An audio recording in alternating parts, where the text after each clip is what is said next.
All right, let's dive into something you use every single day, but probably never see. We're talking about the secret code, the invisible blueprint that builds literally every website you've ever visited. Let's get started.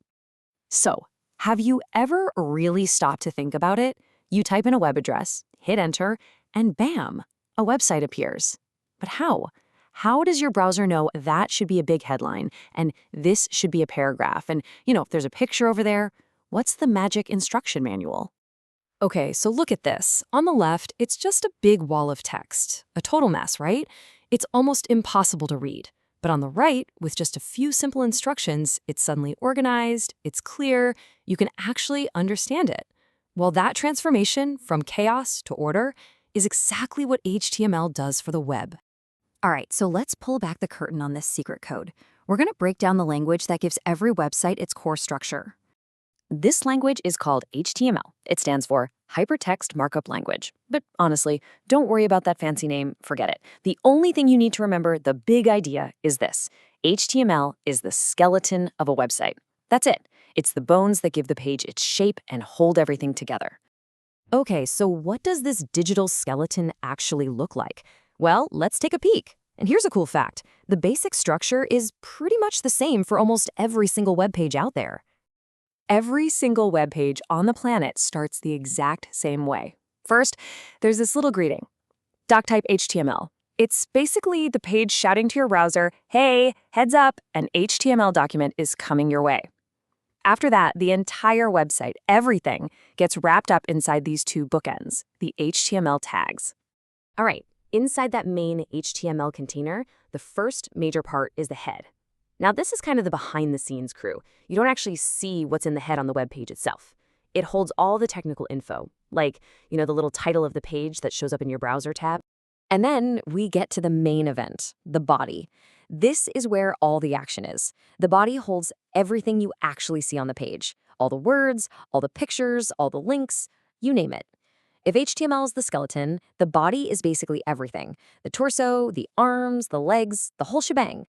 Okay, so we have our main skeleton, but how do we make the individual bones? Well, we use these little things called tags. They're the real building blocks here. The deal with tags is they almost always come in pairs. Think of it like a sandwich. You have an opening tag, let's say P for a paragraph. That's your first slice of bread. Then you put your actual text in the middle, and then you finish it with a closing tag, which looks the same but has this little //P. It's how you tell the browser, hey, the paragraph starts here and it ends right here. And this simple idea leads to something super important, nesting. It just means that tags can live inside of other tags. It's kind of like a family tree. So here, the body tag is the parent, and living inside it are the children, like the H1 heading and the P paragraph. This whole parent-child structure is what builds out the entire web page. Now, an interesting thing is that not all tags have the same personality. On the left, you've got block elements. These guys are, well, they're greedy. They demand the entire width of the page, all for themselves, and they push anything else down onto a new line. But then you have inline elements on the right.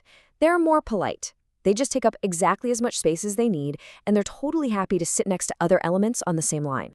Okay, so we've talked about what all this stuff is and how it works. But the big question is, why? Why does all this structure actually matter? Well, it's about way more than just making things look organized. It's about giving your content actual meaning. This is where something called Semantic HTML comes in. It sounds complicated, but it's not. It just means using tags that describe what the content is. So instead of a generic box, you use a header tag to say, hey, this is the top part of the page. You use nav for your navigation links, main for the most important content, and footer for the stuff at the bottom. It's literally like putting clear labels on the different parts of the skeleton. And why should you care about these labels? Well, there are two massive reasons. First, search engines. When you use proper labels, you're helping Google understand your page. You're telling it, this is my main headline, this is the important stuff, and that helps you rank higher. The second reason is accessibility. Imagine you can't see the screen. A screen reader uses these tags to guide a visually impaired user through the site, telling them, okay, you're in the navigation now, or here's the main content. It's absolutely crucial. So, when you put all these pieces together, what do you get? You get a perfectly logical, understandable structure for a web page. You've got your header up top, your navigation right below it, the main content in the middle, and the footer at the bottom. This is the fundamental blueprint for literally millions of websites. All right, we've covered a lot. So what's the one single most important thing you need to walk away with? It's this. HTML creates the structure, not the style. I'll say that again. HTML is the skeleton. It's all about what things are. Is this a heading? Is this a list? But it says absolutely nothing about what things look like. The colors, the fonts, the fancy layouts? Nope. That's a whole other story for a different day. And that leaves us with one last big question. If HTML is just the skeleton, well, how do we give it skin? How do we put clothes on it and give it some style and personality? How do we make it actually look good? Well, that's where things get really interesting. But that, my friends, is a topic for our next explainer. Thanks for joining me.